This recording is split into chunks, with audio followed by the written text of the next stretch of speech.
హింట్లోకి తిరిగి స్వాగతం. రైతుల ప్రతిష్టంభన ఇంకా కొనసాగుతుంది. మరోవైపు సమస్యను పరిష్కరించవలసిన ప్రభుత్వం మొండిగా వ్యవహరిస్తూ రైతుల్ని మరింతగా రెచ్చగొడుతుంది అనిపిస్తుంది. 24వ తారీఖున వ్యవసాయ సంయుక్త కార్యదర్శి అయినటువంటి వివేక్ అగ్రవాల్ గారు రైతులకు రెచ్చగొట్టే విధంగా ఒక లేఖ రాశారు. ఆ లేఖలో ఆయన ప్రస్తావించింది ఏమిటంటే, మీరు కోరుతున్న సంస్కరణలు మీద చర్చకు రావాల్సిందిగా ఆయన లేఖ రాశారు. దీని మీద రైతు సంఘాలు మండిపడుతున్నాయి. మేము 5 దఫాలుగా చేసిన చర్చల్లో ఏనాడు కూడా యాక్టులో అమెండ్మెంట్స్ కోరుకోలేదు. మేము వీరి చట్టాలు పూర్తిగా రద్దు అవ్వాలి అని చెప్పి మేము కోరుకుంటున్నాం. ప్రజల్ని అయోమయానికి గురి చేసే విధంగా, ఒక విధంగా రెచ్చగొట్టే విధంగా ఇలాంటి లేఖలు రాయడం చాలా విచారకరం అని చెప్పి ఆయన ఘాటుగా ఒక లేఖ రాశారు. రైతు సంఘాలు ఘాటుగా లేఖ రాశారు. కాబట్టి కరుడు గట్టిన చలిలో, -డిగ్రీ చలిలో కుటుంబాలతో సహా రోడ్డు మీద ఉన్న రైతు సమస్యల్ని పరిష్కరించవలసింది పోయి నోటి మాట ద్వారా పరిష్కరిస్తారట. వారేమంటున్నారు, ఎంఎస్పీ అనేది చట్టంలో ఉండాలి అంటే నోటి మాట ద్వారా హామీ ఇస్తామంటున్నారు. అంటే ప్రభుత్వానికి ఎక్కడా కూడా చిత్తశుద్ధి లేదు.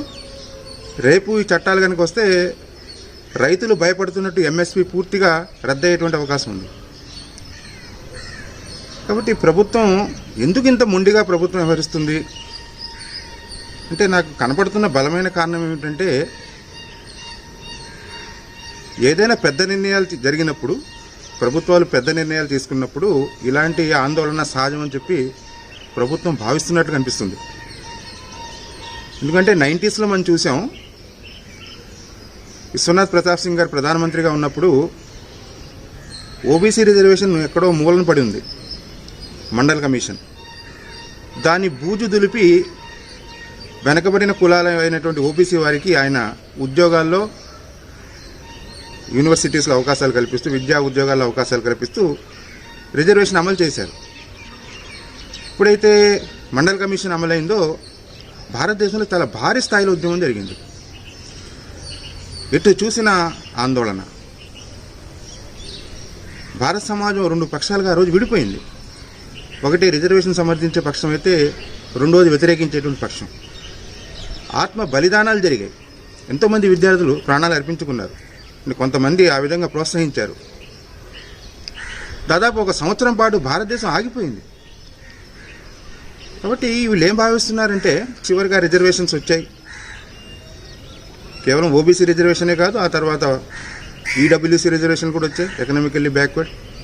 ఆ తర్వాత ఉమెన్స్ రిజర్వేషన్స్. ఈ విధంగా ఇలాంటి భారీ నిర్ణయాలు జరిగినప్పుడు సహజంగానే ఇలాంటి ప్రకంపనలు వస్తాయని చెప్పి గట్టిగా నమ్ముతున్నారు ఈ ప్రభుత్వం వారు. అందుకే మొండికేసి కూర్చున్నారన్నమాట, చూద్దాం ఏమవుద్దో అని చెప్పి. అయితే రైతులకు ఇది జీవన్మరణ సమస్య. ఇప్పటికే రైతు ఆత్మహత్యలు పెరిగిపోయాయి.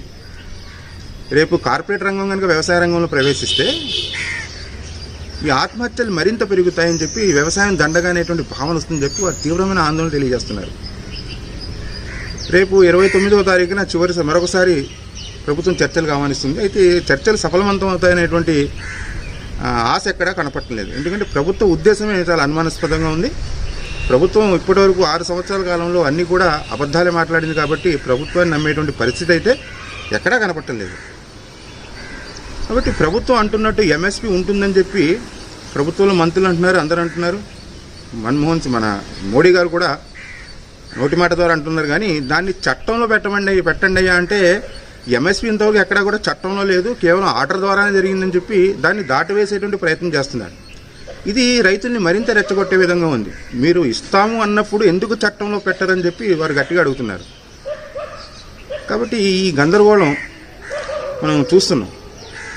అయితే భారతీయ జనతా పార్టీ కానీ మోడీ గారు కానీ గ్రహించవలసింది ఏమిటంటే, ఎంఎస్పీ అనేది, ఏపీఎంసీ మార్కెట్ అనేది రైతులకు ఆక్సిజన్ వంటిది. ఆ మార్కెట్ కనుక రద్దయితే రైతులు ఈ వ్యవసాయాన్ని వదిలేసిన ఆశ్చర్యపడవలసిన అవసరం లేదు. అసలు ఎంఎస్పి చరిత్ర ఒకసారి మనం అర్థం చేసుకుంటే ఎంఎస్పి యొక్క ప్రాధాన్యత ఏమిటో మనకు అర్థమవుతుంది. 1965 వరకు అసలు ఎంఎస్పి లేదు. రైతులు వ్యవసాయం చేయడానికి కూడా భయపడేవారు. పరిస్థితి అలా ఉండే. అప్పుడు జమీందారీ వ్యవస్థ ఉండేది. రైతులను అధిక వడ్డీ రూపంలో దోచుకునేవారు అన్నమాట. పంటలోనే వాళ్ళు చేసుకునేవారు. రైతులకు దక్కేదే ఉండేది కాదు. కాబట్టి రైతులు ఎవరు కూడా పంటల మీద ఉత్సాహం చూపేవారు కాదు. పరిస్థితి అలా ఉండే దేశంలో. 1964-65 ఏం జరిగిందంటే,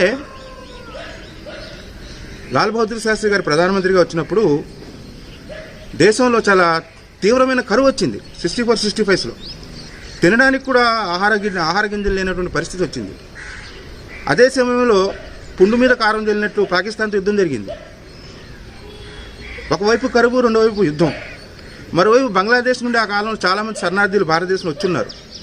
కొంతకాలం ఉన్నారు వాళ్ళు అక్కడ. అస్తవ్యస్త పరిస్థితులు భయపడి వారికి తిండి పెట్టాలి. ఇలాంటి సమయంలో, ఎటు దిక్కుతోచినటువంటి సమయంలో America PL-480 PL facilities act అనే 480 యాక్ట్ ద్వారా భారతదేశానికి దాదాపు ఉచితంగా ఆహార ధాన్యాలు అందించింది. ఆ రోజుల్లో అమెరికా అందించిన బియ్యాన్ని తినేవారు, ఆహార ధాన్యాల్ని. పరిస్థితి చాలా దారుణంగా, ఆ రోజుల్లో చాలా దారుణంగా అమెరికా మీద ఆధారపడవలసిన పరిస్థితి వచ్చింది. దానికి అమెరికా భారతదేశాన్ని దెప్పిపొడిచేది అన్నమాట. ఇవన్నీ కూడా లాల్ బహదూర్ శాస్త్రి గారు చాలా తీవ్ర కలత చెంది ఇదేమిటి, అగ్రికల్చర్ ల్యాండ్ మనకి చాలా ఉంది, మనం సెల్ఫ్ సఫిషియెంట్ కాలేకపోతున్నాం, స్వయం సమృద్ధిని అగ్రికల్చర్లో సాధించలేకపోతున్నాం అని చెప్పి ఆయన తీవ్ర మనోవేదనకు గురి ఒక కమిటీని ఏర్పాటు చేసి ఒక చర్చల ద్వారా చివరికి తీర్మానం ఏం చేశారంటే, రైతులకు ఎంఎస్పి గ్యారంటీ ఉంటే, అంటే ప్రభుత్వం వారు పండించిన పంటను కొంటుంది, ప్రభుత్వమే కొంటుంది, వడ్డీ వ్యాపారులు కొనేటువంటి హక్కు ఉండదు. ఆ విధంగా చట్టం చేసి రైతులకు ఎంఎస్పి మినిమం సపోర్ట్ ప్రైస్ అనే గ్యారంటీ ఇస్తే అప్పుడు కానీ ఈ దేశం వ్యవసాయ రంగంలో ముందుకు సాగదు, అప్పుడు కానీ మనం స్వయం సమృద్ధిని సాధించలేమని చెప్పి ఎంఎస్పి యాక్ట్ని ప్రవేశపెట్టారు. దానికి 3 పువ్వులు 6 కాయలు అన్నట్టు అప్పుడే గ్రీన్ రెవల్యూషన్ భారతదేశంలో వచ్చింది. స్వామినాథన్ ఈ రెవల్యూషన్ ప్రవేశపెట్టారు. గ్రీన్ రెవల్యూషన్కి సారవంతమైన భూములు కావాలి కాబట్టి ఈ పంజాబ్, హర్యానా మరియు పశ్చిమ ఉత్తరప్రదేశ్ భూములను ఎన్నుకొని అక్కడ గ్రీన్ రెవల్యూషన్ని ప్రవేశపెట్టి రైతుల్ని ఎంఎస్పి ద్వారా వ్యవసాయ రంగంలోకి లాగి ఈనాడు భారతదేశం ఈ స్వయం సమృద్ధి దేశంగా ఎదిగింది. 1980s కల్లా మీరు చూస్తారు, ఈ ఎంఎస్పి కారణంగా భారతదేశం స్వయం సమృద్ధి దేశంగా వచ్చింది, ఉనికిలోకి వచ్చింది, సెల్ఫ్ సఫిషియెంట్ దేశంగా మారింది.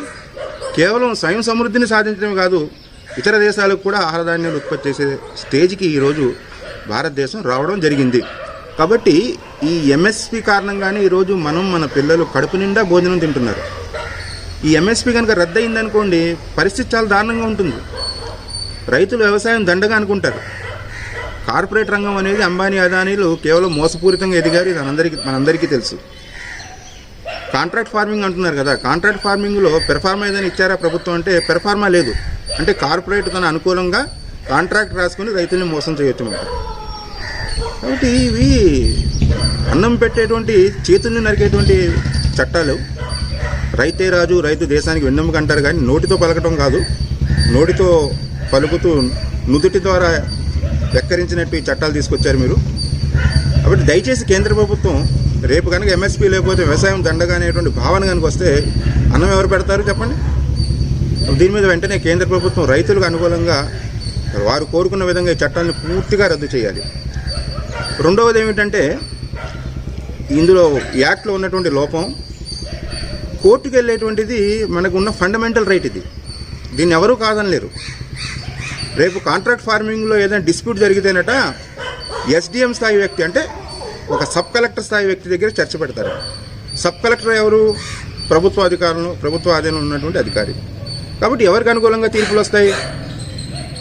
కాబట్టి రెండో అమెండ్మెంట్ ఏం చేయాలంటే, ఫండమెంటల్ రైటు, భారతదేశం రాజ్యాంగం ఏమంటుందంటే ఆర్టికల్ 13 అనేది చాలా కీలకమైన ఆర్టికల్ రాజ్యాంగంలో. ఆ ఆర్టికల్ ప్రకారం భారతదేశంలో జరిగేటువంటి శాసనాలు ఏ యాక్ట్ అయినా సరే ఫండమెంటల్ రైట్స్ వైలేషన్ జరగకూడదు. కాబట్టి నేను కోర్టుకు వెళ్ళేటువంటి ఫండమెంటల్ రైట్ని రద్దు చేసే అధికారం ప్రభుత్వానికి ఎవరికి ఇచ్చారు? కాబట్టి ఈ యాక్ట్లో రెండో సవరణ ఏం జరగాలంటే, డిస్ప్యూట్ ఏదైనా జరిగితే కోర్టుకు వెళ్ళేటువంటి అధికారం రైతుకు ఉండాలి. ఇక మూడోది ఏమిటంటే, ఈ యాక్ట్లో ఉన్న ప్రధానమైన లోపం, ట్రేడర్ ఎవరు అనేదానికి నిర్వచనం ఇచ్చారు. ట్రేడర్ ఎవరట? పర్చేసర్ ఎవరు రైతు దగ్గర అంటే మనం ఏపీఎంసీలో ఏం చూస్తామంటే అక్కడ ట్రేడర్స్ ఎవరు, దళారీలు ఎవరు, కమిషన్ ఏజెంట్స్ ఉంటారు. వీరందరూ కమిషన్ ఏజెంట్గా రావాలన్నా లేదంటే ఒక ట్రేడర్గా ఏపీఎంసీలో ప్రవేశం రావాలన్నా భారీ స్థాయిలో రుసుము చెల్లించాలి. దానికి తగ్గట్టు డాక్యుమెంట్స్ అన్నీ నా దగ్గర ఉండాలి. నేను చాలా కాలం నుండి ట్రేడింగ్లో ఉన్నట్టు నా దగ్గర సర్టిఫికేట్స్ ఉంటే కానీ నేను ట్రేడర్గా మారలేను, ఏపీఎంసీలోకి వెళ్ళి రైతుల దగ్గర కొనలేను. ఇంత రక్షణ ఉన్నప్పటికీ కూడా వీరందరూ కూడా సిండికేట్గా ఉండి రైతులు దోచుకుంటున్నారు. అది వేరే విషయం.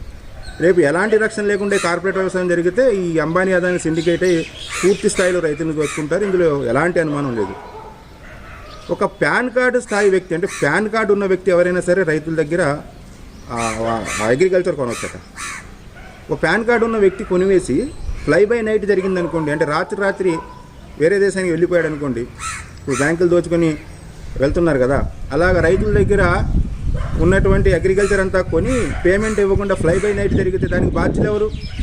కాబట్టి రెగ్యులేషన్ ఏం చేయాలంటే ఏ విధంగా ఏపీఎంసీలో ట్రేడర్కు ఉన్న రూల్స్ అండ్ రెగ్యులేషన్స్ ఉన్నాయో అలాంటి రూల్స్ అండ్ రెగ్యులేషన్స్ని పాటించి భారీ మొత్తంలో ప్రభుత్వం ఫీజులు కట్టించుకొని వారికి లైసెన్స్ ఇవ్వాలి ట్రేడర్స్కి. ఇక 4వది ఏమిటంటే ఎసెన్షియల్ కమోడిటీస్ యాక్ట్ని అమెండ్మెంట్ చేశారు. ఇది మరీ దారుణం. ఇది ఇప్పుడు మనకు అవసరమైన వస్తువులు ఏమిటో దాని మీద రెగ్యులేషన్స్ ఉన్నాయి.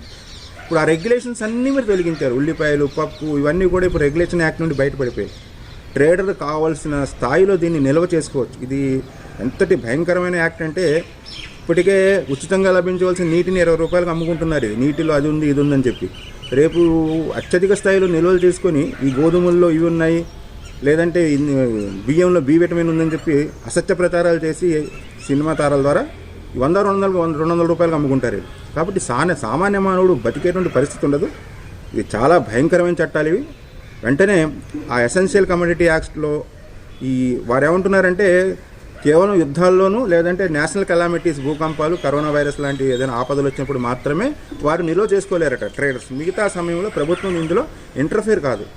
ఇది ప్రజల వ్యతిరేకమైన యుద్ధంగా కనపడుతుంది. కాబట్టి వెంటనే ఎసెన్షియల్ కమోడిటీస్ యాక్ట్లో అమెండ్మెంట్స్ అన్ని పూర్తిగా రద్దు చేసి ప్రభుత్వ నిఘా జరగాలి. వారి నిఘాలోనే వీరు కొనాలి. ఆ యాక్ట్ ఇంప్లిమెంట్ కావాలి. లేదంటే నిత్యావసర సరుకులు ఇన్ఫ్లమేషన్ అనేది మనం చూస్తాం. కాబట్టి ఈ 4 రూపాలు ప్రధానంగా నాకు కనబడుతున్నాయి. వీటిని చిత్తశుద్ధి ఉంటే ప్రభుత్వం వెంటనే సంస్కరించి రైతులకు మేలు చేయాలి. రైతే రాజు అని చెప్పి కేవలం చెప్పడం కాదు, ఆచరణలో కూడా మనం రైతే రాజు అని చూపెట్టాలి. అప్పుడే భారతదేశంలో పేదలందరూ కూడా కడుపు నిండా అన్నం తినేటువంటి పరిస్థితి ఉంటుంది. లేదంటే ఆకలి చావులు కేవలం రైతుల్లో చూసే ఇప్పుడు ప్రజల్లో కనపడతాయి. దయచేసి ప్రభుత్వం వెంటనే దీని మీద ఒక ఆలోచన చేయాలి. రాష్ట్ర ప్రభుత్వాలు కూడా కేంద్ర ప్రభుత్వం ఒత్తిడి తీసుకురావాలి. ఇది ఈరోజు ఇంటి చేపట్టినటువంటి విశ్లేషణ. కామెంట్స్ రూపంలో దయచేసి మా యొక్క కార్యక్రమాలు మీరు చూస్తున్నారు కాబట్టి కామెంట్స్ తెలియజేస్తే మరింత ఇన్స్పిరేషన్తో మనం వీడియోస్ చేయగలం. కొంతమంది నాకు వాట్సాప్లో పెడుతున్నారు కామెంట్స్. ఆ కామెంట్స్ డైరెక్ట్ వీడియోలో పెడితే చూసేవారికి కూడా ఒక రకమైన ఇన్స్పిరేషన్గా ఉంటుంది. కాబట్టి నేను హంబల్ రిక్వెస్ట్ ఏమిటంటే మీరు అందరూ కామెంట్స్ పెట్టి మా కార్యక్రమాలు ఎలా ఉన్నాయో తెలియజేస్తారు ఆశిస్తున్నాను. Thank you.